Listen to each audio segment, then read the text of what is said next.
معروف سیاسی سماجی کاروباری شخصیت ملک جہانگیر عمرے کی شہادت حاصل کر کے وطن واپس پہنچ گئے۔ ایئرپورٹ پر ہزاروں افراد نے شاندار استقبال کیا۔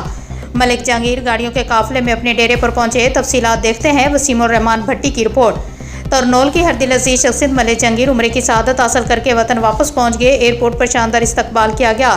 استقبال کرنے والوں میں حاجی ملک سجاد ٹھیکیدار آف ماڑی، چیئرمین پاک سدا بہار گروپ عزیز ٹھیکیدار ڈونگا، ملک ظہیر، ملک جاوید، ملک مبین، ہادیہ میر، حاجی ظہیر ٹھولا، سیدہ، چیئرمین اخلاق لوہی بھیرا، راجہ عثمان سمیت ہزاروں افراد نے ایئرپورٹ پر استقبال کیا۔ ملک جہانگیر نے مہمانوں کے اعزاز میں شاندار افطار ڈنر کا بھی اہتمام کیا، جس میں سابق ڈپٹی میئر اسلام آباد حاجی اعظم خان، حاجی ملک سجاد ٹھیکیدار، عزیز ٹھیکیدار ملک سعد سمیت اہم شخصیت نے شرکت کی۔ ملک جہانگیر نے تمام شخصیت کا شکریہ ادا کیا اور کہا کہ مکہ اور مدینہ شریف میں گزرے ہوئے لمحات پوری زندگی پر حاوی ہیں۔